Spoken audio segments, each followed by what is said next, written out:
ओए भाई प्लीज बोली नहीं हुई। तो लास्ट क्लास की रिकॉर्डिंग नहीं हुई थी, मैंने केवल नोट्स भेज दिए थे, तो मैं आज उसकी क्लास की रिकॉर्डिंग भी ले रहा हूँ, ठीक है, साथ साथ में नोट्स भी कंबाइन करके भेज दूंगा, ठीक है।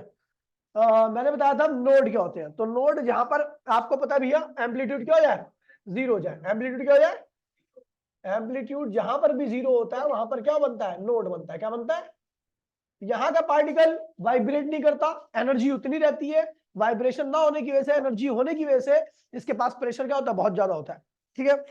इसके अंदर किसी प्रकार की ऑसिलेशन नहीं होती।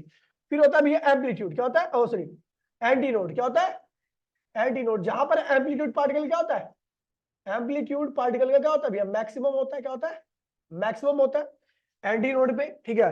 पार्टिकल के पास एनर्जी होती है, लगातार ऑसिलेशन भी करता रहता है, और इस पार्टिकल की वेलोसिटी सबसे ज्यादा होती है, ठीक है। याद है, बताया था मैंने आपको, ठीक है। आगे बढ़ते भैया, ठीक है। तो पोजीशन ऑफ नोड निकालनी है, क्या निकालनी है, तो अपने को पता है एम्पलीट्यूड क्या होगा, जीरो। मैंने परसों ही क्लास में एक ये इक्वेशन कराई थी, मैंने कहा था एक वेव जा रही है इस तरीके से, तो इसकी इक्वेशन क्या है, y इक्वल्स टू में, याद होगा, y इक्वल्स में a sine omega t minus k x. ये रिवर्स हुई, ठीक है, तो ये क्या होगा, y2 बना तो क्या होगा, ये क्या होगा, a sine omega T plus के एक्स होगा। और ये ओपन बाउंड्री से रिफ्लेक्ट हुई है, क्या हुई है, ओपन बाउंड्री से रिफ्लेक्ट होने की वजह से दोनों का फेस क्या है, सेम है, बस रिफ्लेक्शन हुआ है तो डायरेक्शन क्या होगी, अपोजिट होगी। इन दोनों कंबाइन किया, आफ्टर सुपरपोजिशन y बना था, y इक्वल्स में y1 प्लस y2।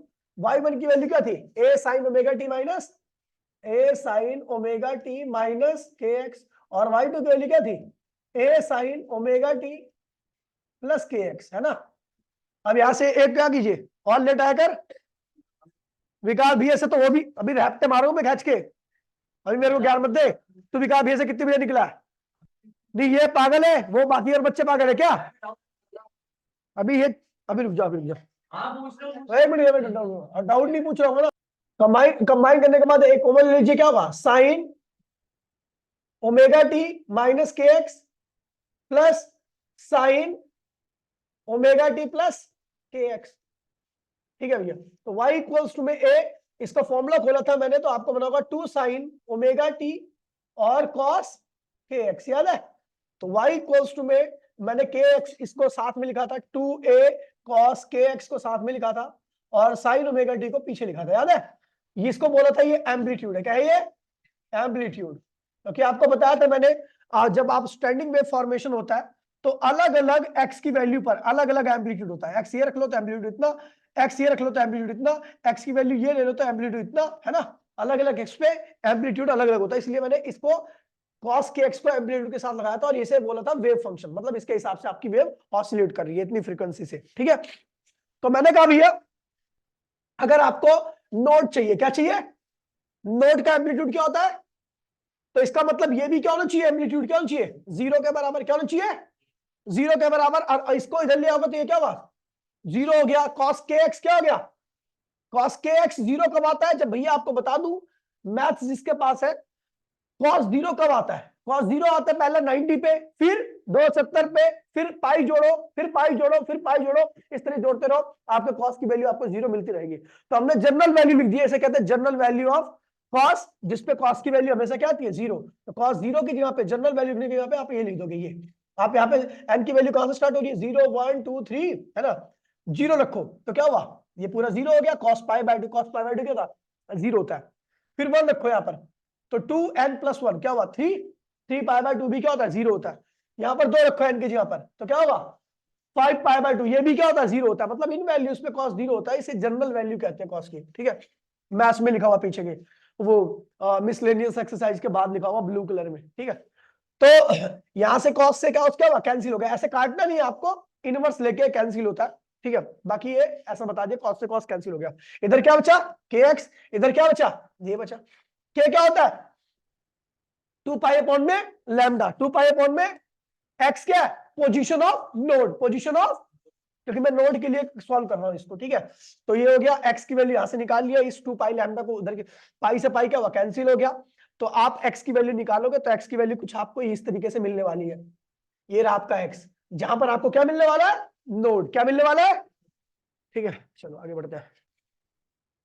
तो ये रहा भैया वो एक्स जहां पर आपको क्या मिलेगा, नोड। अगर पहला नोड चाहिए तो 0 रख दो, पहला नोड क्या मिल गया, लैम्डा बाय 4 पाई। दूसरा नोड चाहिए तो क्या मिलोगे, 1 रख दोगे, ठीक है भैया। तीसरा नोड चाहिए तो ये केवल नोड की पोजीशन के लिए वैलिड है। अब अपने को चाहिए एंटी नोड की पोजीशन, क्या चाहिए, तो भैया नोड की पोजीशन के लिए ये होगा, ये है पहली नोड की पोजीशन, दूसरा नोड की पोजीशन, तीसरा नोड की पोजीशन, ऐसे कोई सा भी नोड निकालो तो आप इसमें रख देना, तो आपको नोड मिल जाएगा, ठीक है। जब वेव आपकी ओपन बाउंड्री से रिफ्लेक्ट होके आ रही है, ये जब वैलिड है, जब आपकी वेव ओपन बाउंड्री से रिफ्लेक्ट होके आ रही है। रिजिड बाउंड्री से केस अलग हो जाएगा, ठीक है। Position of anti node, position of anti node का मतलब क्या हो रहा है, जब एम्पलीट्यूड क्या हो भैया, मैक्सिमम, यानी cos 2 kx क्या होना चाहिए, यानी cos kx क्या होना चाहिए, cos kx की वैल्यू मैक्सिमम क्या होती है भैया, +-1, या तो +- है ना, तो भैया +-1 मिलता कब है, या तो पाई पे मिलता है, या 2 पाई पे, 3 पाई पे, 4 पाई पे, 6 पाई पे। तो हमने क्या लिखा, n पाई, क्या लिख दिया, वेयर n स्टार्टिंग फ्रॉम 0, 0 1 2 3। अगर आप यहाँ n पाई लिख दो, क्या लिख दोगे, 0 रखो, तो क्या पूरे 0, cos 0 क्या होता है 1, क्या होता है 1, फिर रखो 1, तो cos ये क्या हुआ, पाई बन गया, cos पाई क्या होता है -1, 1 और +1 -1 लाना है आपको, क्या लाना है, तो भैया n पाई क्या होगा, यहां पर n की वैल्यू ये रहेगी। अगर आप n की वैल्यू कोई सी भी रख रहे हो इनमें से, तो आपका या तो +1 आएगा या -1, अल्टरनेट आएगा, क्या होगा, अगर आप लगातार रख रहे हो तो अल्टरनेट, एक बार +1 एक बार -1, +1 -1 +1 -1, ठीक है। तो भैया हमने इसको क्या लिख दिया,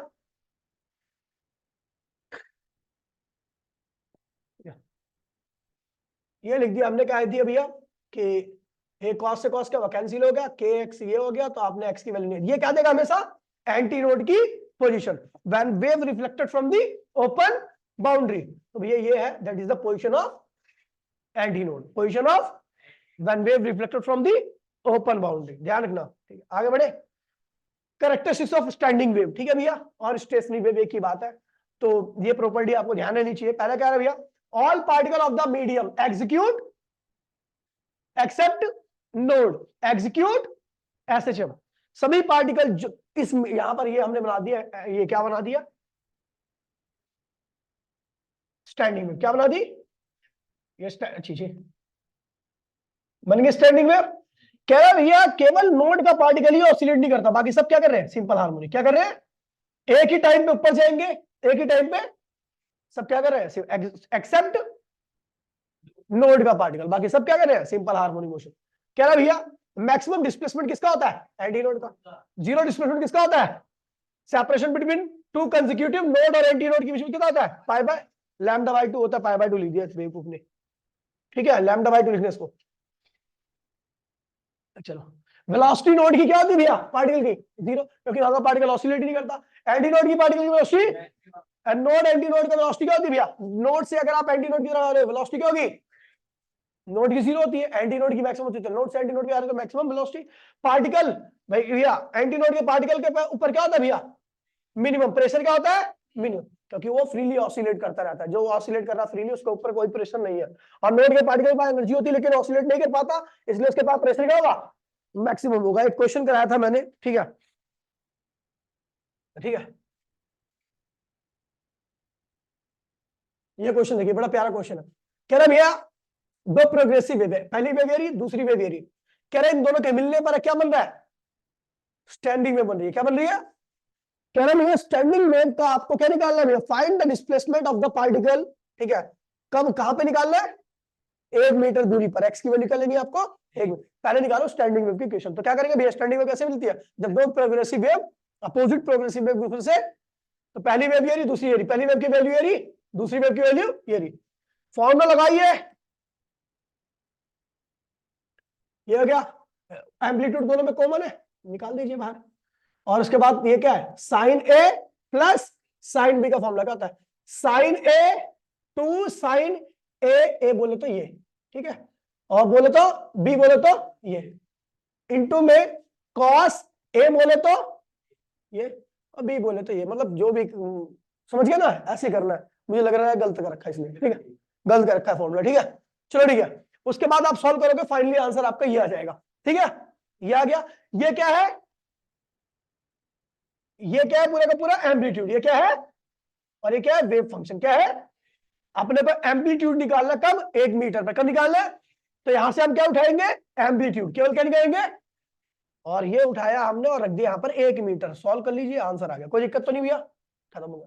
पार्टिकल का एम्पलीट्यूड का निकालना है 1 मीटर पर, तो भैया यहां से क्या उठाएंगे, केवल एम्पलीट्यूड। क्या निकालेंगे, एम्पलीट्यूड क्या होता है 2a cos kx, ठीक है, समझ गया। वो तो वेव सॉल्व करने पे आता है, कॉस भी हो सकता है साइन भी हो सकता है। के एक्स के साथ जो भी हो, चाहे वो साइन हो चाहे वो क्या होता है, वो एम्पलीट्यूड होता है।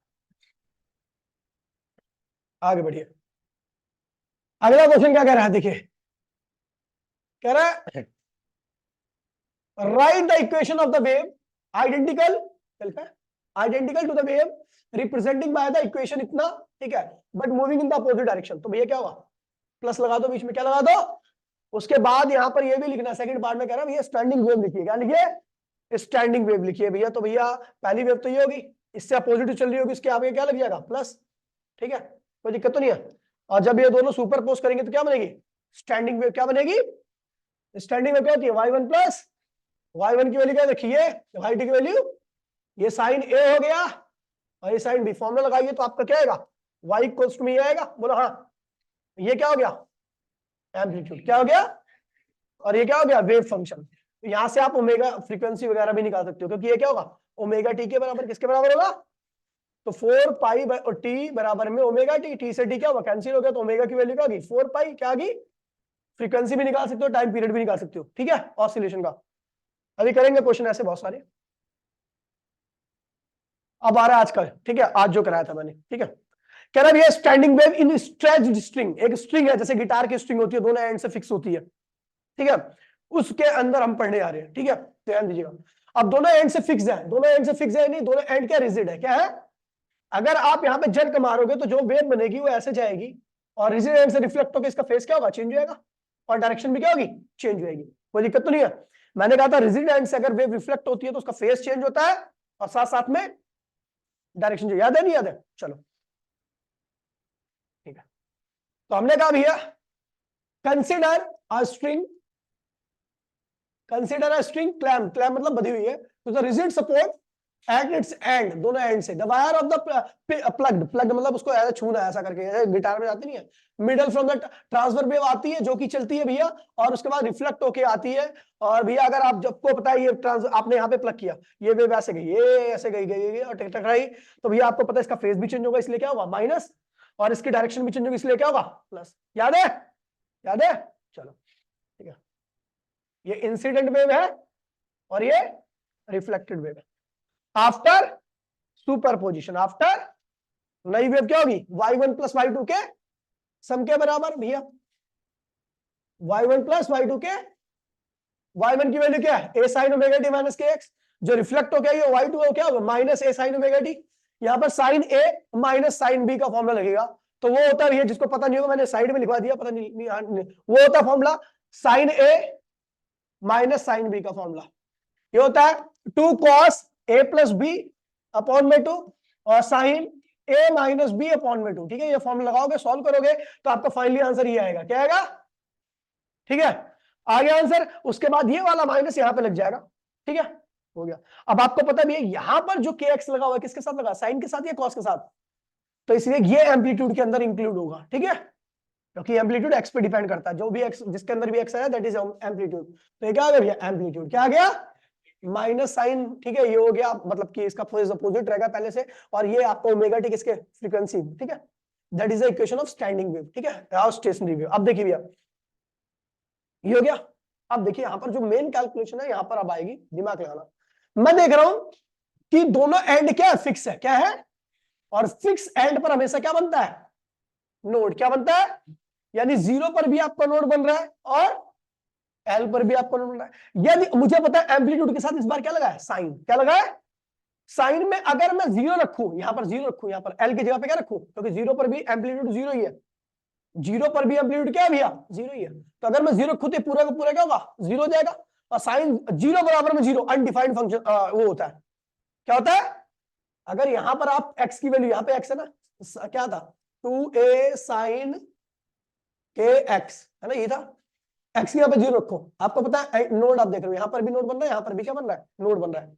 तो अगर आपको पता है भैया नोड बन रहा है यहाँ पर x इक्वल टू 0 रखो, तो यहाँ पर क्या बन रहा है, नोड बन रहा है। नोड पे डिस्प्लेसमेंट का एम्पलीट्यूड क्या होता है, 0 होता है।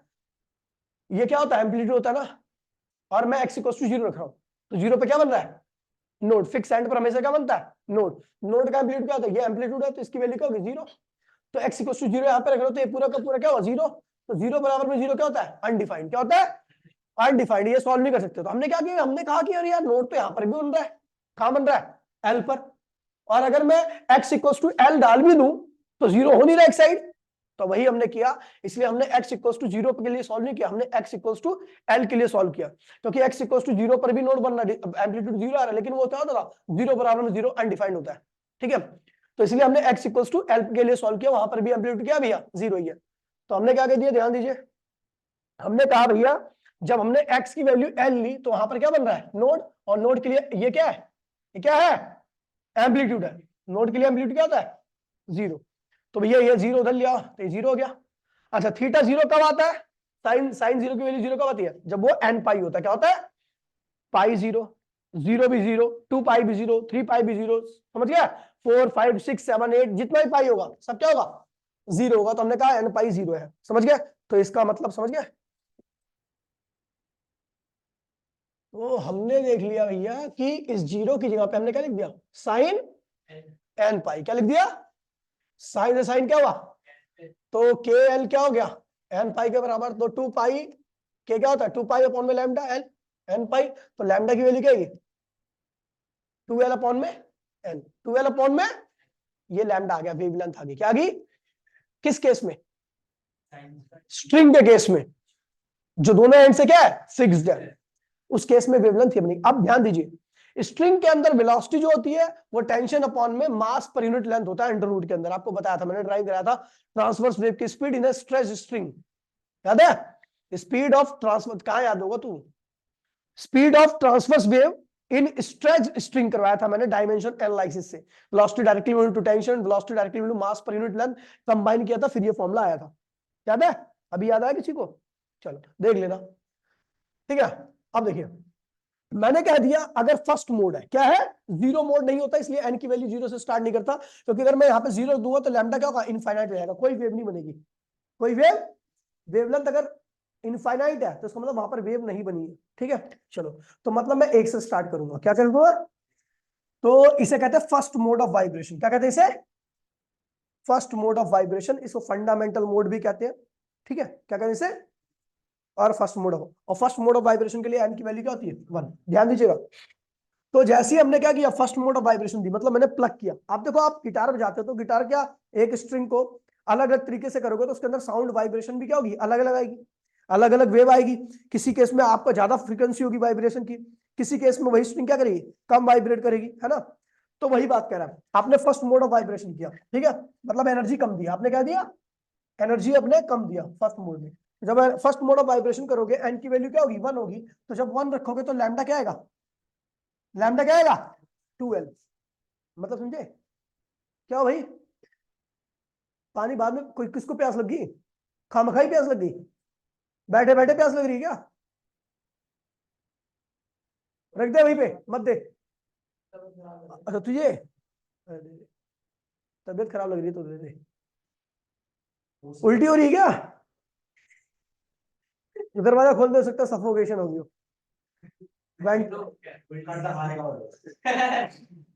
अब तबीयत खराब होगी।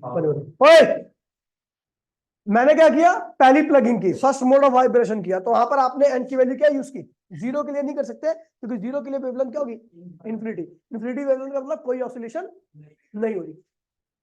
तो आपने पहले मोड के लिए, तो आपने एन की वैल्यू 1 ली, क्या ली, यहाँ पे 1 रखोगे तो लैम्डा की वैल्यू क्या आएगी, 2l। क्या आएगी, अब इसका मतलब समझिए, मतलब आपने अगर फर्स्ट मोड की वाइब्रेशन की है तो उसमें जो वेव बनी है उसकी जो वेवलेंथ है, क्या ये, वो क्या आ रही है, रस्सी की लंबाई कितनी है, l, लेकिन उसकी वेवलेंथ कितनी आ रही है, 2l।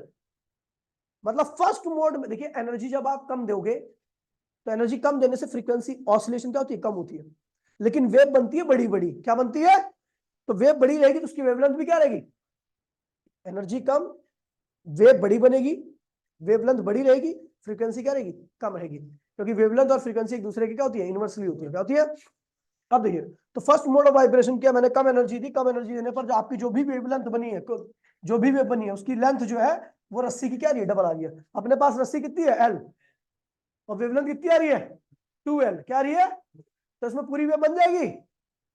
अब वेवलेंथ कितनी बन रही है 2L, कितनी है, और रस्सी की लंबाई कितनी है, तो कितनी वेव बनेगी इसमें, आधी वेव बनेगी। क्या बनेगी, केवल क्रस्ट ही बन पाएगा, वो जैसी आएगा एक एंड से दूसरे एंड, देखिए ऐसा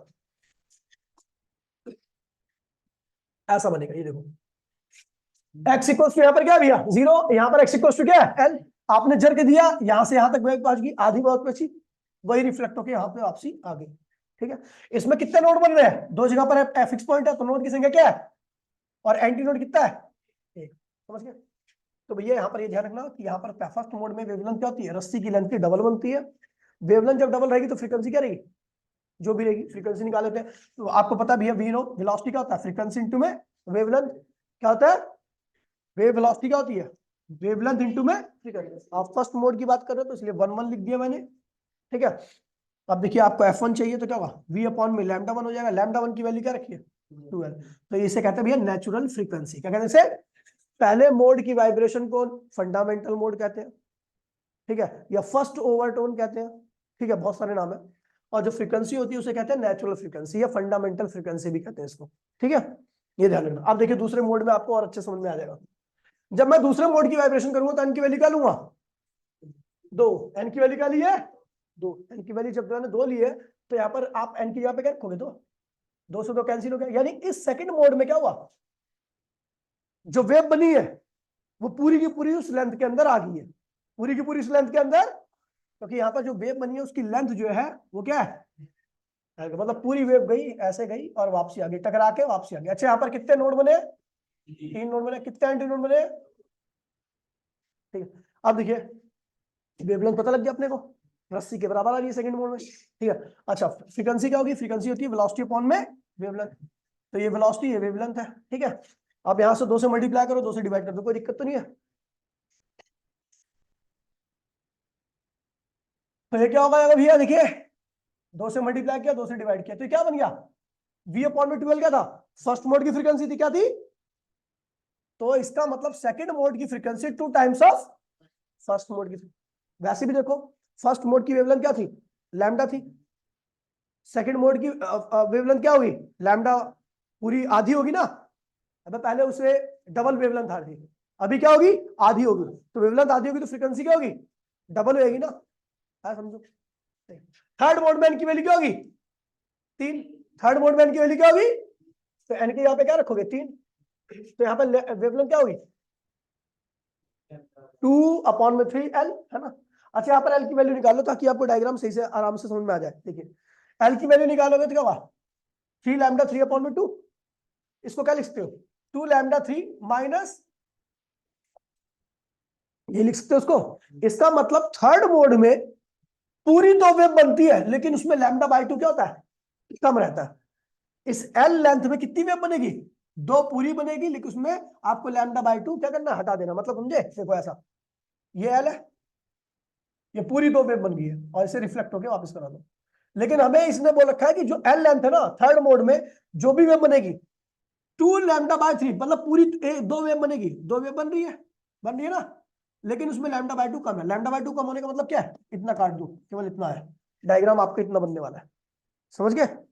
दोबारा देखिए, जो भी एल लेंथ है उसमें कितनी वेव बनेगी 2 लैम्डा 3 में लैम्डा बाय 2 कम, 2 लैम्डा 3 में लैम्डा बाय 3 अपॉन में 2 कम। मतलब समझे, ये क्या है 2 लैम्डा है और लैम्डा बाय 2 हटा दो तो कितना बचेगा, ये काट दो, ये हट गया, तो कितना बचा, 1.5 ही तो आ रहा है, 1.5 लैम्डा। वैसे भी डिवाइड करो तो 1.5 ही आएगा यहाँ पे। ठीक है, यहाँ पे डिवाइड करो तो क्या आएगा 1.5 आएगा, मतलब 1.5 वेव बनेगी। एल इक्वल्स में क्या आएगा 1.5 लैम्डा 3, मतलब यहाँ पर जो वेव बन रही है क्या बन रही है, 1.5 वेव बन रही है। क्या बन रही है, ये कितनी है, ये कितनी है 1, और ये कितनी है 1.5 होगी, वही रिफ्लेक्ट हो गया थर्ड मोड में। ठीक है भैया। अच्छा यहाँ की फ्रीक्वेंसी कैसे निकलेगी, फ्रीक्वेंसी होती है वेलोसिटी अपॉन में वेवलेंथ, वेलोसिटी अपॉन में, तो वेलोसिटी रखी है, वेवलेंथ कितनी रखी है 2L अपॉन में 3। 3 को ऊपर ले आओ,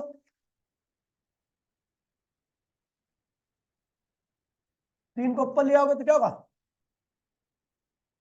3 ऊपर चले जाएगा, ये होगा, ये क्या है F1 है, ये क्या है, ये 3 है। तो इसका मतलब थर्ड मोड की फ्रीक्वेंसी क्या होगी, फर्स्ट मोड से 3 गुना ज्यादा होगी। समझ गए? अब ये देखिए, कह रहा लॉ ऑफ वाइब्रेशन, क्या कह रहा है? लॉ ऑफ वाइब्रेशन में देखिए, आप फ्रीक्वेंसी की बात करोगे, स्ट्रिंग के अंदर जो फ्रीक्वेंसी थी फर्स्ट मोड की, किसकी बात करोगे? फर्स्ट मोड में जो आपकी फ्रीक्वेंसी आई थी वो देखिए, अगर सॉल्व करोगे फर्स्ट मोड की फ्रीक्वेंसी क्या थी? क्या है? F1 इक्वल्स में V अपॉन में क्या था? Lambda, lambda. तो ये क्या था? इसकी वैल्यू क्या है? अंडर रूट टी अपॉन में एम। और ये लैम्डा वन क्या था? 2L था। क्या था? उसको लिखते हुए 1 बाय में 2L टी अपॉन में एम। यही तो है फ्रीक्वेंसी, है ना? तो ये है frequency of first mode in string. पहली मोड की फ्रीक्वेंसी नेचुरल फ्रीक्वेंसी भी इसको कहते हैं, फंडामेंटल फ्रीक्वेंसी भी कहते हैं। कह रहा है ये जो फ्रीक्वेंसी किस किस पे डिपेंड कर रही है? तो अब देखिए, क्या दिख रहा है आपको? फ्रीक्वेंसी किस पे डिपेंड कर रही है? लेंथ पे। लेंथ जितनी ज्यादा बड़ी होगी, आप देखो रस्सी बड़ी कर दो, जर्क मारो तो उसमें वेव बड़ी बनती है।